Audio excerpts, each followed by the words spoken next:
maybe start in a few minutes. Oh, I guess we're already started. All right. Hello, my name is Alex Levinson. This will work on Twitter. Sitting up front here is Ian O'Connell. We both work at Twitter on the core data libraries team.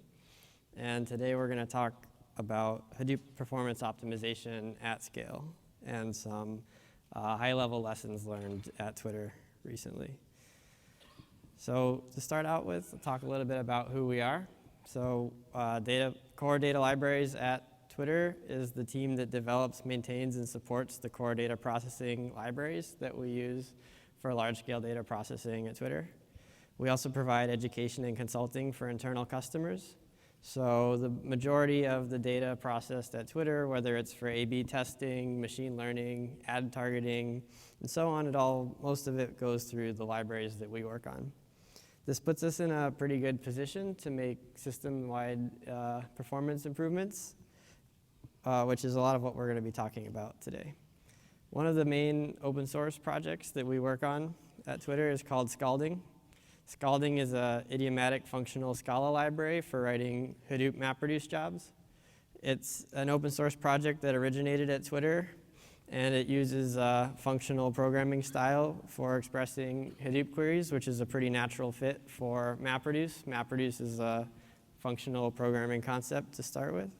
And one of the really nice features of Scalding is that it's a native Scala library. So you get to write your Hadoop queries in a real programming language. You don't need to switch between SQL back to UDFs or between Pig Latin to UDFs. It's one language, it's Scala all the way through. You write it the way you're used to writing code, and you test it the way you're used to testing code. And then on top of that, because it's written in Scala, it leverages Scala's expressive type system to bring compile time type checking to your Hadoop queries, which is a pretty nice feature to have. The other big project that we work on, open source project, is Apache Park. Park is a columnar storage format for the Hadoop ecosystem. Park also began as an open source project. It originated as a collaboration between Twitter and Cloudera, and it has since graduated to a top-level Apache project with a lot of contributions from a whole lot of other companies. The idea behind columnar storage is that if you store your data in a column-oriented fashion, you get a lot better disk usage, you get better compression rates, and it also natively supports the concept of column projection, loading just the fields of the data that you're interested in reading. Parquet's claim to fame over other columnar file formats is that it uses the Google Dremel column shredding algorithm to handle deeply nested schemas. So if you're trying to store, say, complex object types like thrift or Avro or protocol buffers in a columnar fashion, Parquet can shred that up into a series of columns and figure out how to handle lists and collections and deep levels of nesting and so on.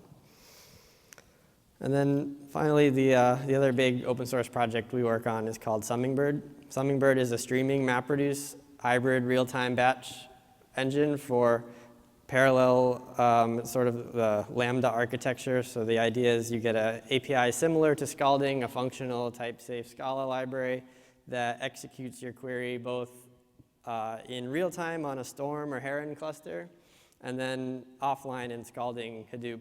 And the idea there is you get up to the minute accurate, lossy results from your streaming cluster, and then over time, those results are replaced with more accurate results from your Hadoop cluster.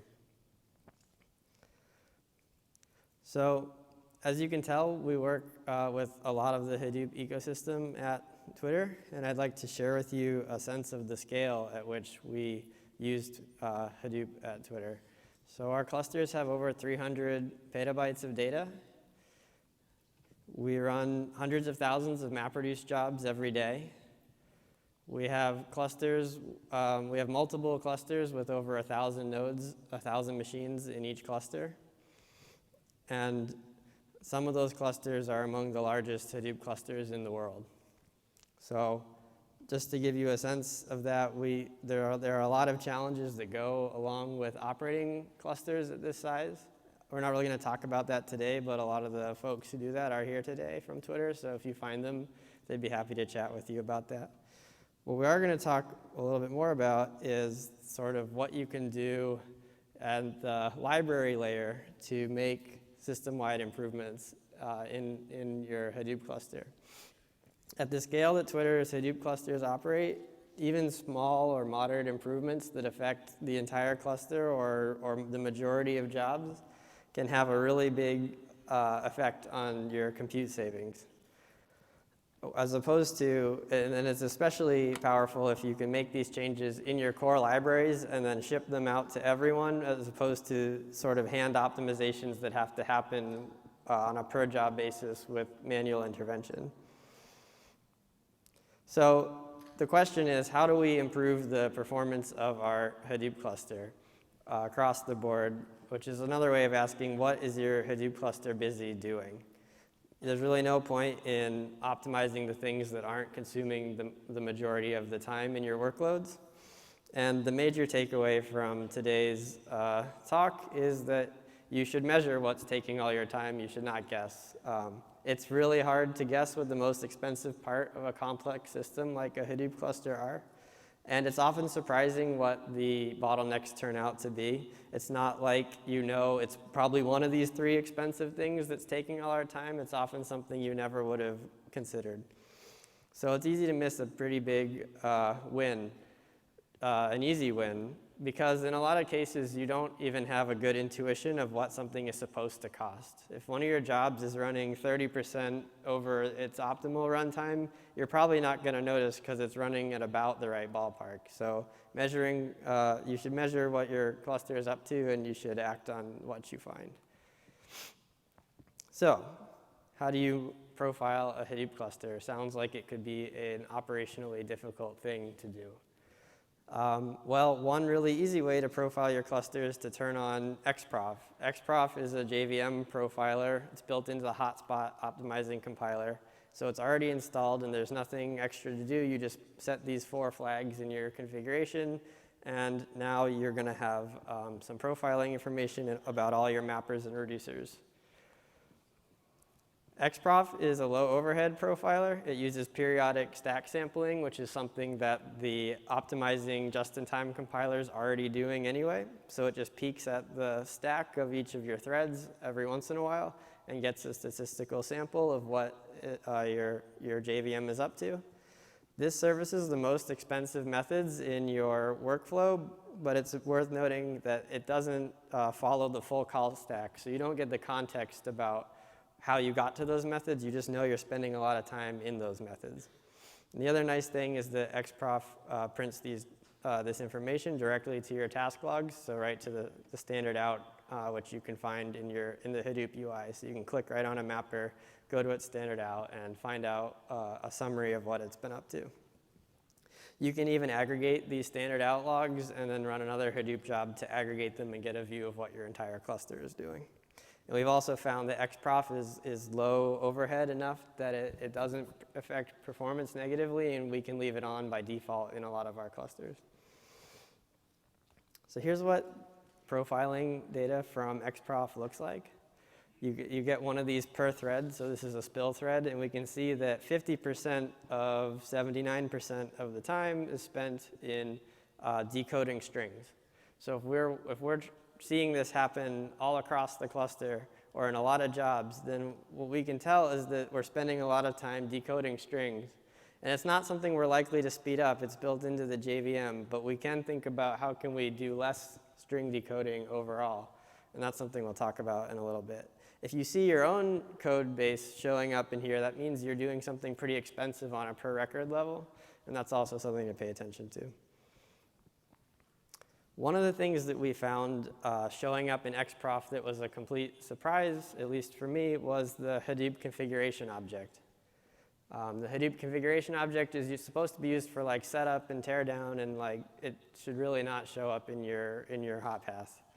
But it turns out there it was at the top of the XProf profile, which is pretty strange. It looks a lot like a hash map. It has a default constructor. You can put things in it by key. You can get things out of it by key. You would expect it to perform similar to a hash map. This turns out not to be the case at all. If you construct an empty configuration object, it involves unzipping a jar, reading a file off disk, and parsing it as XML. And if you do this accidentally, maybe once per record or in a tight loop, or if you do it once per spill or anything like that, if you do it periodically, you're actually parsing a file off disk, and you could easily be that could easily outweigh any other processing you're doing. So it looks like just a single allocation, but it's actually a full file parse. A similar one is the get method, which looks like it should have the same behavior characteristics of a hash map. It turns out that when you get a value out of the Hadoop configuration, Hadoop runs a regular expression over the value before it returns it to you, and then does some variable substitution with string replacement every time you call get. And if you're using a framework like scalding or cascading, oftentimes those things that you're pulling out of the configuration are base64 encoded objects, so a string of like 10,000 or more characters, and then you're running a regular expression over this massive string, and then you're string replacing it after that. And if you do that once per record, which is, you might think it wouldn't be too expensive to do once per record, it's actually very expensive.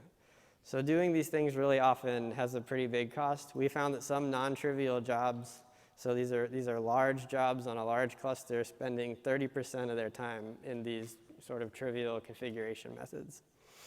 So the takeaway there is, one, watch out for the configuration object, but at a higher level, that was never something in a million years we would have suspected as being the bottleneck in a distributed MapReduce job. But profiling surfaced that, and it was relatively easy to get some pretty good wins that way.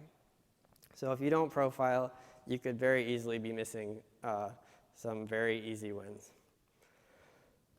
Similar to that, it's important to measure whether or not your cluster is, for the most part, constrained by I/O or by CPU. I think in Hadoop, we think a lot about I/O, because Hadoop is very I/O intensive. But we've actually found in our clusters that we are constrained by CPU resources and not I/O for the most part.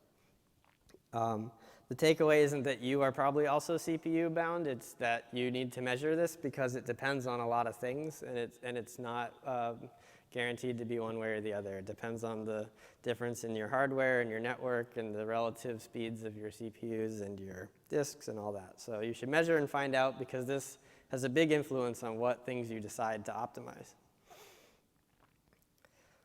In our case, because CPU is one of our major bottlenecks, we looked at XProf, and we saw that a whole bunch of time was being spent compressing and decompressing data in the spill thread, which when mappers output data, that data goes to disk, which is an intermediate storage, and then that's shuffled over to the reducers, and we compress that data in between the map and reduce phase. We were using LZO level 3, which gets pretty strong compression, but it's a little more expensive to decode. Just by switching one config flag to use LZ4 instead of LZO level 3, we found that the intermediates become 30% larger, but overall, jobs were 1.5 times faster. And we're not as interested in the space savings that we could be getting, because these are intermediate files that get thrown away at the end of the job. This matches up with a presentation that Yahoo gave 2 years ago, in which they recommended using LZ4 as the default compression for intermediates, and what we found matches that. The other thing that we found using XProf is that record serialization and deserialization can be the most expensive part of your job. Hadoop does a whole lot of checkpointing. You have to read off disk at the beginning, and in between the map and reduce phase, you write back to disk, and then you read it back, and then you write it. And if you have scalding or cascading or pig doing multiple Hadoop jobs all in sequence, between every one of those things is a read and a write to disk. So that sounds like a lot of I/O, but what we actually found is that it's even more importantly, it's a lot of serialization and deserialization, which is actually very CPU intensive. So the CPU spendings on all that serialization, deserialization can easily overshadow your I/O, or at least that's what we found in our clusters. So then the question becomes how to reduce costs due to record serialization. One thing that Hadoop MapReduce does a lot of is sorting.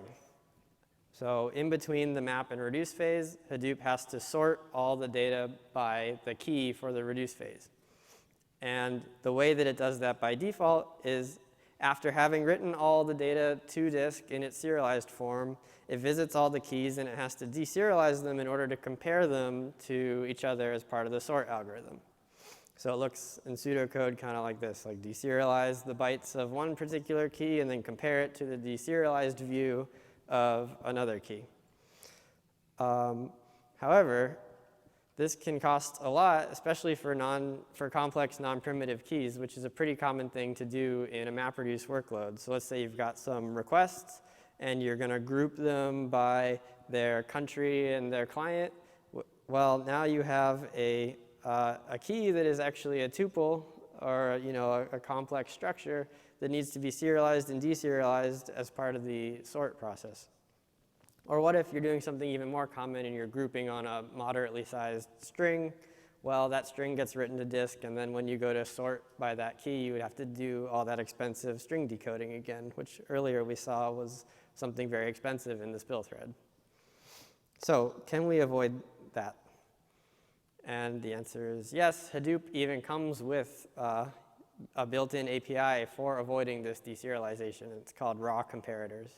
So the idea here is if we can shift this deserialize, compare, deserialize pattern to just comparing objects in their raw serialized form, can we get better performance? And it actually makes a huge difference. The problem is it's opt-in, and the problem is that it's a difficult API to implement. So this is the API you get. You are given 2 byte arrays and some offsets, and you need to decide which object is larger than the other, or whether they're equal. So that's a little bit difficult to do by hand, and it also makes the assumption that your data has been stored in a way where comparison is easy to do in the raw form. If you basically have to look at those bytes and parse them back into objects to decide which is bigger, you're not going to really get any wins out of it. So we built a slightly more functional hipster Scala API that wraps over the raw comparator API, which looks like this. That's built into Scalding now. And we also built, because these are difficult to build by hand, we built some Scala macros that at compile time generate implementations of this API for some common types of records. So tuples, case classes, thrift objects, primitives, strings especially. And so the way that works is it has to involve more than just a customized compare function. You also need a new serialization format designed for cheap comparison in its raw form. So the format that we use is a dense format where the fields are always serialized in the same order. So you can do a single pass through the 2 byte arrays in parallel and figure out where they're different and short circuit early. On the other hand, Thrift can store the fields in any arbitrary order. So in Thrift, you have to sort of read the whole thing to figure out where all the fields are and then hold on to them separately in order to compare them. Whereas in this format, you can zip right through them and compare them. So here you can see we have got a record.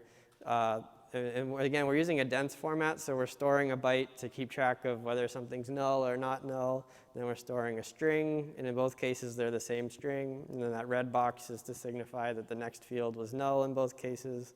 And then finally, there's an integer where there's a difference. And so 17 is less than 22, and that one gets chosen to be considered the smaller record. So you can see they match on the first field, they match on the second field, the third field's where they different, and then we short circuit out. So that's a very cheap comparison. It's worth pointing out that part of that was comparing a string, as we talked about. But because UTF-8 strings are already byte-wise comparable, you don't need to string decode them into an in-memory Java lang string. You can compare them lexicographically byte by byte, and so that's really cheap compared to the string decoding. So here's an example of sort of a real-world case where we didn't choose some ginormous object to group on, in which case the wins would be significantly bigger. This is just grouping on a moderately sized string, so the key is just the string here. And even here we find it's about 1.5 times faster. On the other hand, if your key was an integer, maybe you wouldn't really see any improvement at all. But if your key was a tuple of 3 integers, or a string and an integer and a float, something like that, then you can actually see pretty decent wins using the raw comparator API. So back to the original question, how to reduce costs due to record serialization. Are there any other things that we can do? So another concept, high-level concept we can apply to make record deserialization cheaper is column projection. So the idea behind column projection is if you have a set of user data with 4 fields per record, user ID, an address, a name, and a list of interests, but you're writing a query that's only interested in the ID and the name, can we save some I/O and can we save, more importantly, some CPU and only decode and only read the fields of interest?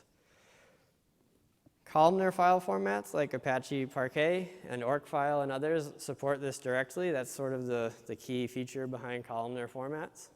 On the other hand, row-oriented formats are really common, and most companies store data have at least some data in that format. We do at Twitter as well. So we also want to talk about some specialized record deserializers for row-oriented data that can skip decoding unwanted fields. First, I'll talk a little bit about the difference between row-oriented storage and column-oriented storage. In a traditional row-oriented storage layout, an entire record is stored sequentially. So if I've got those user objects from before, I store the entire user object on disk, and then I follow it by the next user object, followed by the next user object, which would look sort of like this. So we've got the first user ID on disk, and then right after it comes the first address, and then the first name, and then the first interest, and then back to the second record's the second record's user ID, and then the second record's address, and so on. So you store each record together on disk, and then usually you compress the whole file with LZO or gzip or snappy or something like that. On the other hand, columnar storage takes all of the fields of a particular type and co-locates those on disk. So we would store all the user IDs together, and then all the addresses together, and then all the names together, and so on. So we sort of flip that around and store similar data together.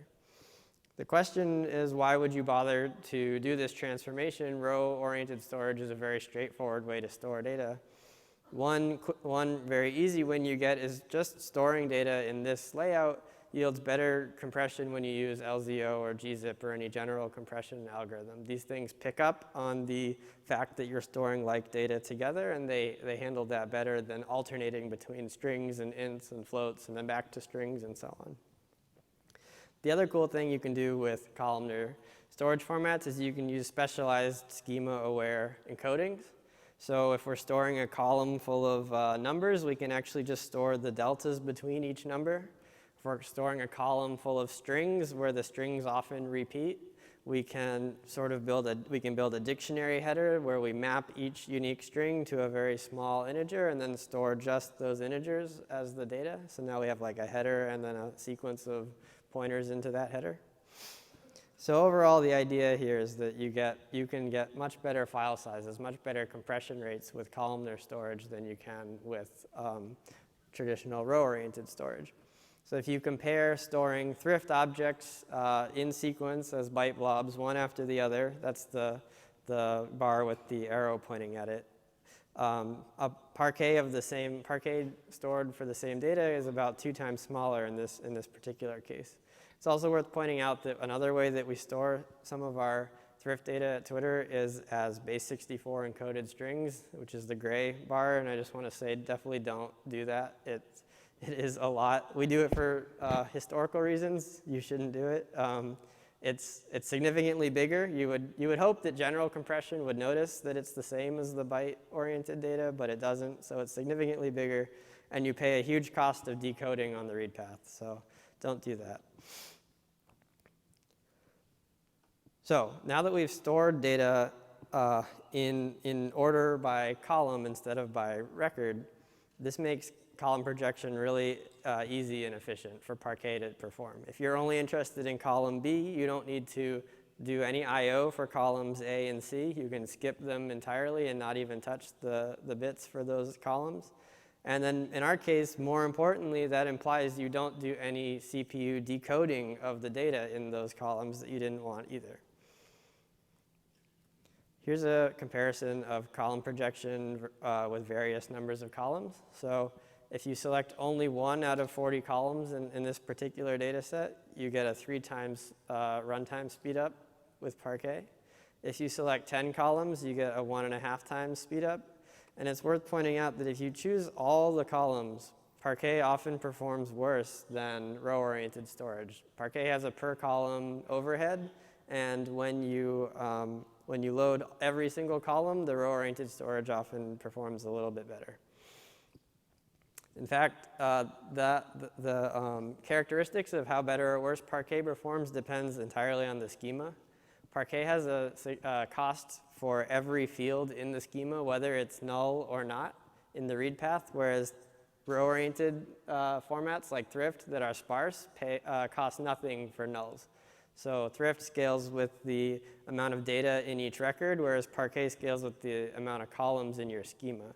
So we find anecdotally that Parquet works a lot better on columns that are, for the most part, flat without a lot of nesting, and that for the most part, dense, where they don't have a lot of nulls. So that's column projection with columnar. Column projection is a topic that's talked about a lot with columnar file formats, but we'd like to point out that you can apply the same principle to row-oriented data. Row-oriented data is very common. It's like the way that most people store thrift, Avro, protocol buffers, and so on. Or even TSV is a row-oriented format. So we created a prototype of some specialized record deserializers that skip over the columns that you're not interested in the read path, and we implemented them as Scala macros. The way that looks is, let's say you've got this thrift record that's got a user ID, and then it's followed by an address, and then it's followed by a name on disk. And we were only interested in the user ID and the name. We still have to scan the entire data set. We need to visit every single byte of the data. But we can decode only the parts that we're interested in.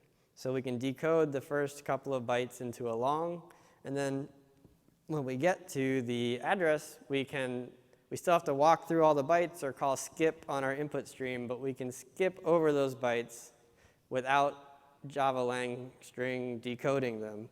And then when we hit the name, we can actually pay the cost to decode the name, because that was something we were interested in.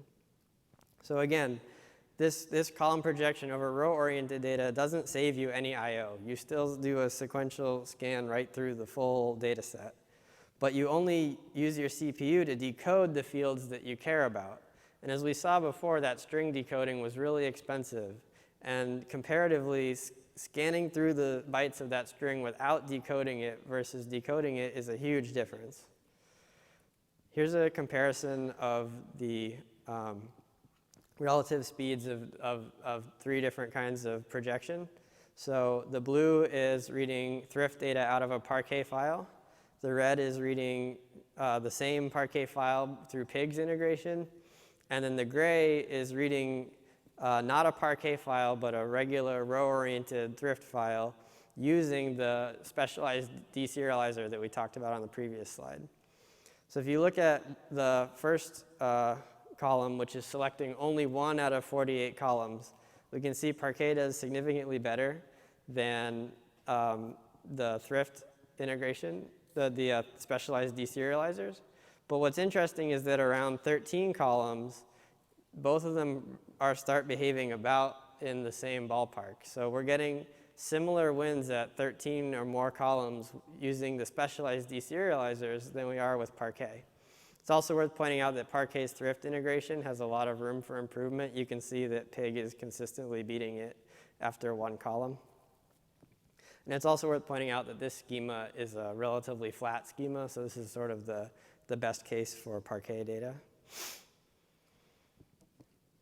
There's one other topic one other technique we can use to save some deserialization cost in the read path, and that's predicate pushdown, which is a feature that Parquet has. The idea here is if you're running a query that involves a filter, we can push the filter all the way into the storage format and skip the deserialization of records that we're not interested in. This works on 2 levels. Parquet stores metadata about chunks of records. It stores the min and the max value, for example, or how many nulls are present, and so on. So let's say we're looking for a record where one of the fields is equal to 7, and we load a chunk of records, and we load only the metadata about those records, and it says, in this chunk of records, the max value is 3. Then we know that we don't need any of the records in that group, and we can skip loading that entire group of records off disk. We can skip deserializing it, and we can skip assembling it into records. On the other hand, if we look at a chunk and we're not sure whether we need it or not, or we definitely need at least some of the records in it, then we also apply the filter a second time during the Parquet assembly algorithm, and we skip a fair amount of decoding and object allocation by short-circuiting out of records that we know we aren't going to need. So this is sort of the horizontal filtering compared to column projections, vertical filtering. This is a powerful combination. If you use both column projection and filter pushdown, you get a very precise load of just the data that you are interested in, and that also means that you deserialize only the data that you are interested in. Here's a quick comparison of read times with filter pushdown. So if you remember on the previous slide, Parquet often performs worse than row-oriented storage when you read all the columns. But if you look at the middle bar here, that's Parquet reading all the columns but pushing down a filter, and it's already beating the row-oriented storage even for that. And if you go all the way in sort of the absolute possibly best case, where you push down a filter and you use column projection to select just one column from the data, you can see in this case we got a 4x speed up in the read path.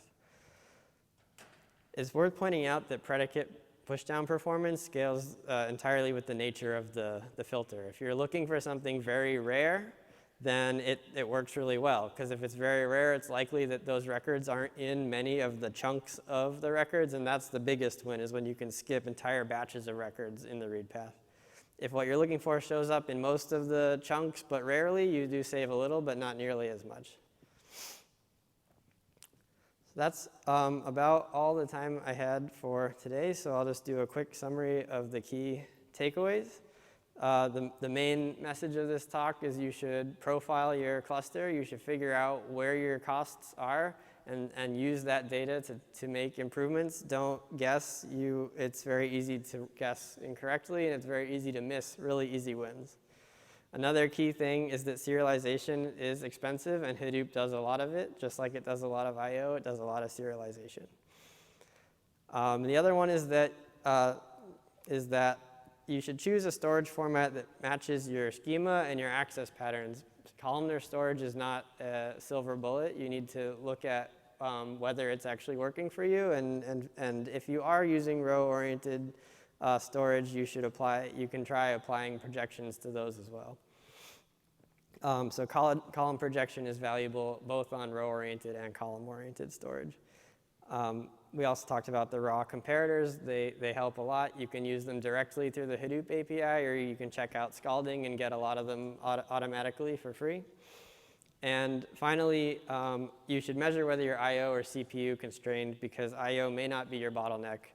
More I/O for less CPU could be a good trade-off if that's the nature of your cluster. I'd like to thank everyone who helped with everything we've talked about today and putting together the slides. It's too many people to fit on one slide, but I did try my best. And I'd like to do a quick plug and say contributions are always welcome. Everything we talked about today is up on GitHub, and all these projects have really strong communities around them. Apache Parquet is now a top-level project, and Twitter's GitHub page has a whole bunch of good stuff on it.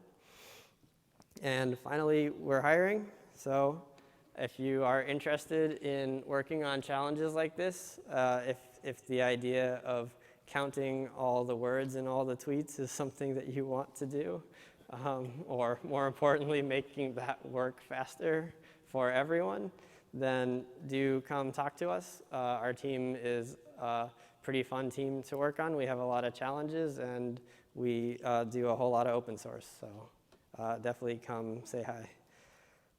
And with that, we can do a few minutes of questions. There's microphones on both sides if you want to go up and ask.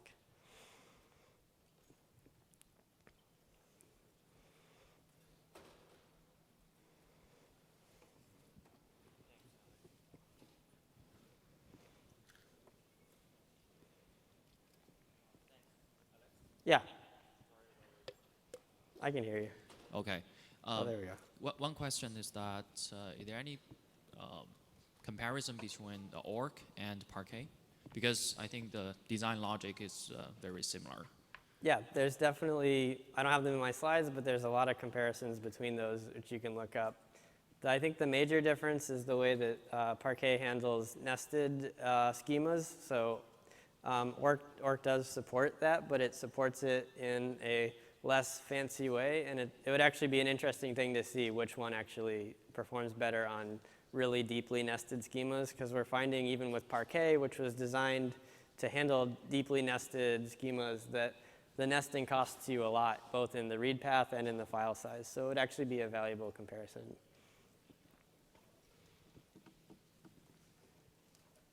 Other than XProf, are there other profiling tools you've used or you would suggest we use? Yeah, so the Hadoop team that sort of kicked off a lot of this profiling had, before turning XProf on the cluster, had also been using perf on the machines. The nice thing about perf is that it goes all the way into the native stack frames, so a lot of the I/O and unzipping and things that you can find can be hidden from the JVM if they go through native binaries. And so you can use perf also to look at, see what the machine is up to. So your presentation had a lot of details on Parquet. So my question is kind of Parquet-centric. Are there any plans on having sort of an optional index in the Parquet for, let's say you can specify the columns that I want to index only those columns.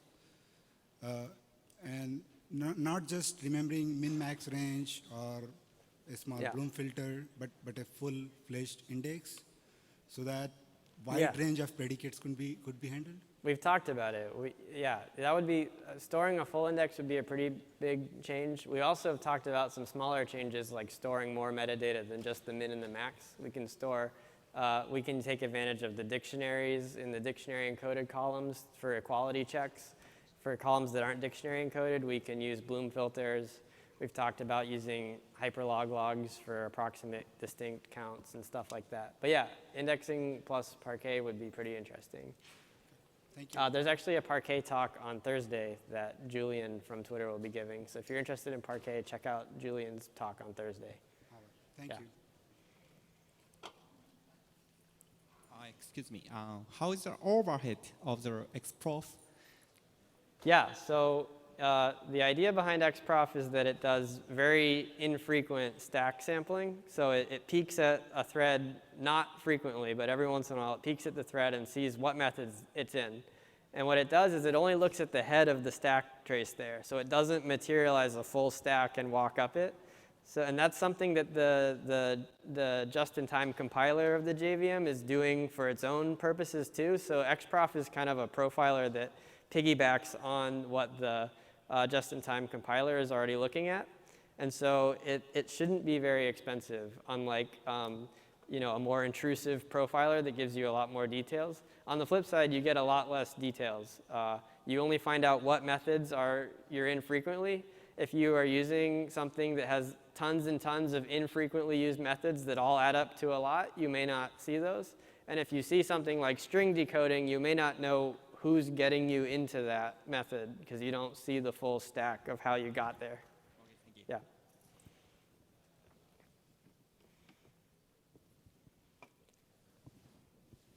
Yeah. Okay, well, thank you.